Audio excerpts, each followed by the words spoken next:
All hail the marketing genius that is Bouncer, bro. Marketing genius, how he put that together. Because remember, he's there fighting, but it's his event. Like, he's the promoter. It's like Eddie Hearn going into the ring. Do you know what I'm saying? Is he on the energy drink then? I think. Yeah, all of that is him. So imagine Eddie Hearn, but he's in the ring fighting as well. How do you do the promotion as well? Do you get what I'm saying? All the setup. He drew Armz out, bruv. Do you know why, yeah? Because like I said, I follow him on socials. And he does all this training. He was doing all that training, yeah? He does these trainer videos, he's hitting pads, boxing or whatever. And Armz commented that he looks stiff. So you think from there, the light bulb... He was like... I think he set all of that up. I think he done that knowing that somebody's going to comment and eventually whoever's worth the hassle. As soon as he saw Armz, all right, Armz, he looks the part. It's easy to sell a fight. He's got a following that can bring his own audience to. Boom! Like, it's like, because imagine that. Like, Armz like, oh, you look stiff. Bouncer, oh, what? Let's fight then. Let's get in the ring. Do you know what I mean? Yeah. Like the next day, he's got a contract. Yeah. Oh yeah, so how do you draw up a contract? Do you know what I'm saying? Like, and then obviously I think Armz took a little bit. Armz weren't expecting that. You know what I'm saying? He's just commenting. So I think Armz took a bit of time, but you have to accept now. Otherwise, you're a big Armz Corleone. A man drew you out for a fight and you said no. Do you know what I'm saying? So then, yeah, Bouncer drew him in, man. Drew him in. Marketing genius though. Marketing was brilliant, bro. I told you. Do you remember what I said? Yeah, you said it early. Do you know what I'm saying? But I didn't think it would go like that. Oh my days. This is what I'm saying. MMA, yeah. Gappy is always trying to get me on this MMA thing, yeah. I'm a boxing guy, yeah, bruv. Boxing. For marketing purposes, they done everything perfect. They saw the fight.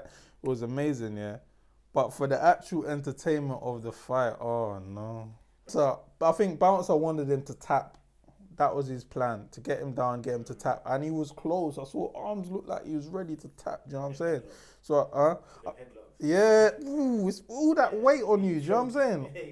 It's tiring, bro. So people was just like, oh, why is he so tired? Not bro, fam, imagine me in the face. Yeah. Yo, I was like, the first, you know what it was here? The first 15 to 20 seconds of that fight was the most amazing shit I've ever seen in my life. I was like, wow, this is peak. I thought this was going to end quick. And then after... Just sitting on it.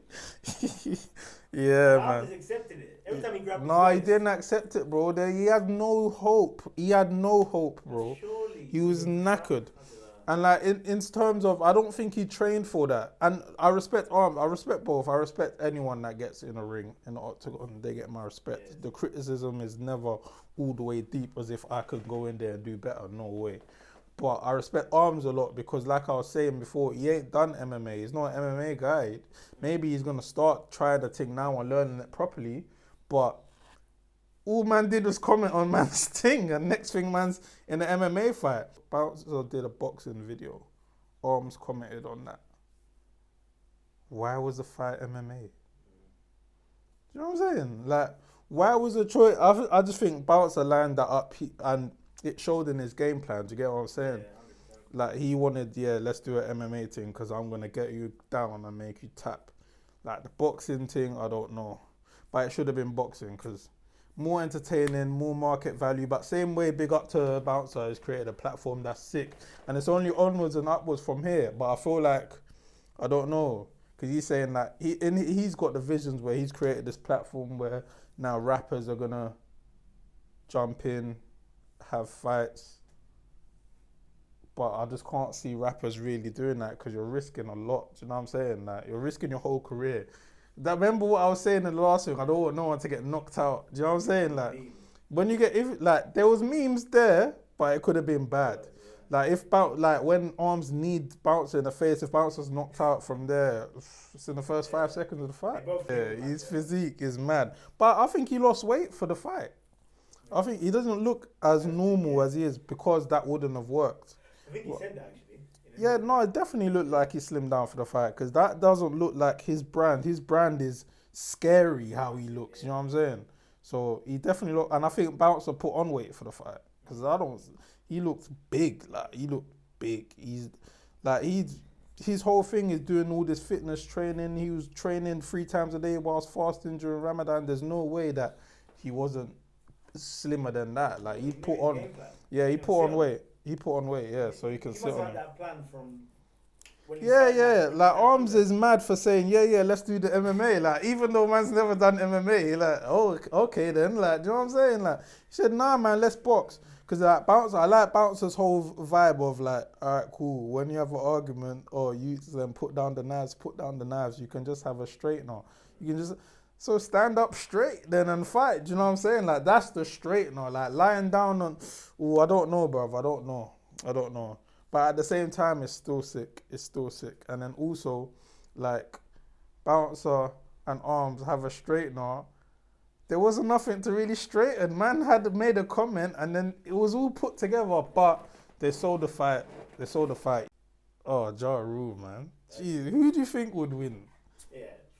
It was mad. He got cooked. But it was more the girl tunes, like you could hear the girls was going mental in there, bro.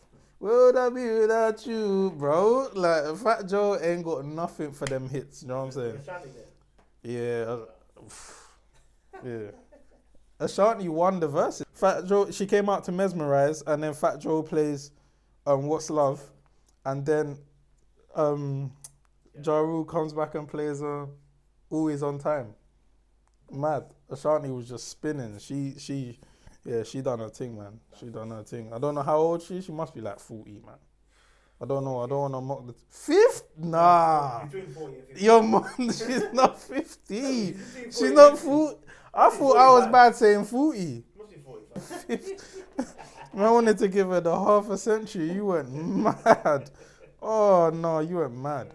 But, yeah, the highlight of that was, you're like, put it on me. Would I be without you? Man brought out the old school ones, like Little Mo. Yeah. You remember Vita? I don't know Vita.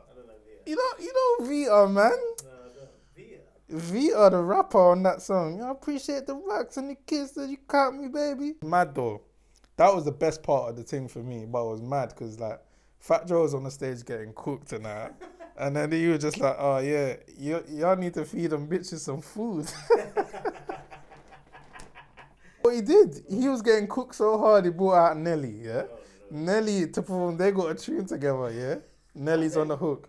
Yeah, 2 o'clock in the morning, girl, DJ playing that song. What she gonna do? Brother, Nelly's voice is gone. I don't know what happened. He sound like he's eating razors. Like, he sound... And then, yeah, alright, cool, they done their tune, yeah. Next thing you know, the rhythm starts playing. It's getting hot in here. What? What's this to do with Fat Joe, bro? So Pep saying that we need some fans at the games. What's that all about? How are you begging your fans to... I've never seen this before. But when City played Tottenham and they got knocked out and Sterling had that VAR goal and that, yeah? The most dramatic match ever, yeah? And then you just panic, like... When Sterling scored the goal and then they're waiting for the VAR, they panned it to the crowd there. They're just bare like Chinese people here. And they don't even look stressed out. Like they're not bothered about if it's a goal or not. You're meant to support City. You could be getting knocked out of the Champions League. They're just there like... They've probably been kidnapped. No, but this is fraud, bro. Yeah, like, no. there's one thing like buying sick players and having a sick team, but fans, bro. Like, do you know what I'm saying? It's weird. Cristiano Ronaldo went there, then they become a real club. Immediately. That would be the whole of Man United was hanging in a thread. Man United could have bought Ronaldo a long time ago. They reject that every year. Like, do you know what I'm saying? Like, for him to go, nah, we have to get him. Come home. And he's actually still sick. Do you know what I'm saying? But it was worth getting him just so he don't go City. You just had to do it. To say like Man City's stadium that they can't fill, yeah. Remember they come from Main Road there. Main Road, I don't know, fact check me, but I think it had, let's say 25 to 30k, that's how much it feel, yeah? And then the UK is hosting the Commonwealth Games, so they make the stadium the city of Manchester Stadium was made for the Commonwealth Games. And after the Commonwealth Games, it had no use for it, so Man City just took it. But you haven't got the stadium because of the demand. Like, you haven't built this stadium because you're filling your stadium. Yeah. The stadium just there, so let's just take it. You know what I'm saying? And we're at Man United. Wow. I don't even. Mark Noble comes on to take the penalty. The commentators are building it up. It's his last season for West Ham. They wanted a story, innit? Like, when they got the penalty, Moyes straight away was like, bro, man was in his bib and his trackie. He had all of it on. He weren't going to come on. Do you know what I'm saying? It's the injury time last minute. Why is he going to be ready to come on? He ain't warmed up. You know what I'm saying? I'm like, what, me? And then he had his bib on, he had his tracksuit on, he had everything still on. Like, how quickly would he have to get undressed to go and take that? I'm saying, you weren't ready for that, man. I watched Match of the Day, yeah. Wan-Bissaka, did you see that? 100%. Oh! Like I said, yeah, I had my daughters, so like, I wasn't even really on Twitter or anything. I didn't see nobody mention it, yeah. When I saw that on Match of the Day, I actually screamed. Like, I was like, what? Got no awareness. What's going on here? Like, no. Sometimes I don't know. Well, Wan-Bissaka. Mental. No, my only thing with that, yeah, is that Man United was talking like a mad thing. They was just like, oh yeah, we do all of this scouting. We put all of this info into this data when we're buying players, when we're looking for players, like when we're looking for a position. For example, they said they scouted 300 right backs or something, yeah. Where are 300 right backs, bro? Like, every team has a Premier, so there's 20 right backs in the Prem, let's say, of the first team. There's 20 right backs in France, 20 right backs in Spain. 300. Where you going? Brazil, and then flipping Paraguay and Bolivia, and then Africa. Like, where's 300 right backs? But then you end up with Wan-Bissaka. The guy that's on Match of the Day every week when Alan Shearer's analysing like who's played well. Wan-Bissaka's there every week. They were like, oh yeah, they got the biggest scouting network for sure. They got mad scouts all over the world. But then they'll buy like Declan Rice.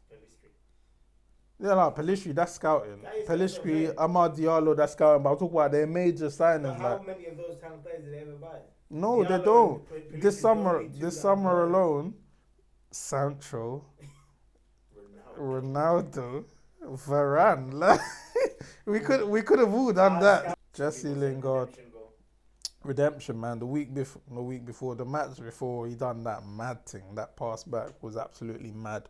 Got his redemption, man. He's made up for it. You wipe the slate clean now. United got off to a bad start in the Champions League.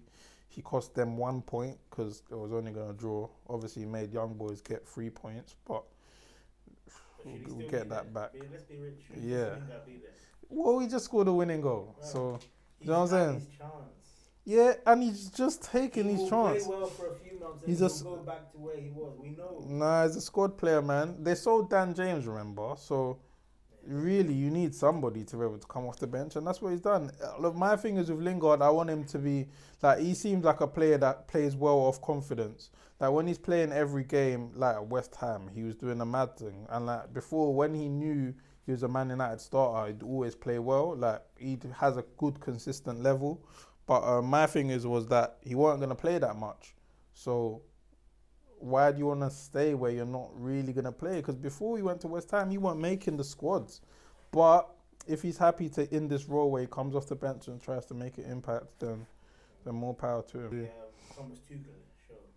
Really? Half-time 0-0, not playing badly, but still has the sense, can see where they can improve. Brings it Kante on, and then smash him. Oh, people are... Oli can't do that. No, please. That, so what did Tuchel do? Oh, I know. Let me bring on one of the best centre midfielders in the world. Like, all right, man, all right. It's 0-0. He doesn't have to make a change, but the guy can see where he can improve. Goodness me. Every game, tactically, he's seeing what he can do. How can I do? Never satisfied. All I'm saying is, when did Tuchel be this master of football that everyone's claiming? Because he was at PSG, he got sacked, yeah? He didn't do anything special that nobody else didn't do. And he was at Dortmund again. Klopp was way better than him at Dortmund. He was just all right. Like, do you get what I'm saying? Like, don't get me wrong. He's doing his thing. Like, he's probably he's the best manager in the league. Not even probably. He's the best manager in the league right now. Him and Jurgen Klopp for me. But people use Tuchel like he's invented this thing, this football thing. Like, he's this mad genius. Like, I get it. Like, he's just like, Conte was doing this. You know what I'm saying? My thing with Oli, no, I have this in the group chat all the time. Man, they will know it when they see this. But my thing with Oli is he's not this tactical genius that everyone expects. He don't coach. He said it. All right, but they're professional footballers and adults. What do you want them to do? Teach them how to kick the ball? No, you have your patterns of play. Yeah? You have your patterns of play, and you have your plan, and you have your strategy. Do we? Yeah. Have a pattern of play? I've not seen it. Yeah, because then you can't see it. My thing is there. All right, so who's the greatest manager of all time? Fergie. What was his style of play? No, Fergie wasn't really a coach. What? But he employed coaches that are good. We've got Mickey Phelan. Did you just hear that? Yeah, All right. So why doesn't Oli identify the coaches that are good then? I can't tell you they're good, but they've got coaches. Phelan don't coach. Phelan don't coach. So it's still never look alike and Carrick. And they got, I don't know, man. And the set piece guy that's but revolutionizing set pieces. What the thing is, yeah, everyone's crying so hard. Brother, what was you doing when it was Mourinho then and Van Gaal when we was 7th, 6th, losing? Like, we went, Van Gaal, yeah, is the coach, yeah. Van Gaal is this master coach, yeah. There's no one that coaches players more than Van Gaal. You've seen training and he's teaching Wayne Rooney how to shoot. No, he's literally, they're all doing drills and like Wayne Rooney shooting. I think he was mad praising Wayne Rooney for being able to shoot and everyone else had bad technique. That's a coach. Is this what you lot want? Or are they professional footballers that are elitely talented? I want a league title. Big man, I don't know what this obsession is with coaching though. I don't get it. I just want to enjoy my team playing, bro. And do you enjoy it? Yeah. Enjoy this? About Mourinho, I didn't enjoy it, bro. Yeah, I was dreading that. Even so who's been the best manager since Fergie? Yeah, but it's a question. What measuring stick is that? But we've gone down the path here of being bad, bro. Like genuinely bad. Crap. Like bad. Do you know what I'm saying? Like now, and I'm not saying that Man United should be grateful that they're in the mix here, but people are saying, oh, this is the best team Man United have ever had. How do you think that's happened? It's not about somebody's putting in this work, because do you know what route we could have took? We'd had Fellaini in midfield, Willian on the wing, Lukaku up front, Perisic on the other wing. Do you know what I'm saying? Like now, and then people are saying, oh, this is the best team, this is a sick team. Well, someone's had to do something to put this together. Like, and it's not just Ole, it's the whole thing, the whole structure of it. Like, it's a good team. Like, people are nostalgic here. They don't remember Man United when Man United was good. Yeah, Man United has never been this team, bro. Do you know what I'm saying? This is a new thing.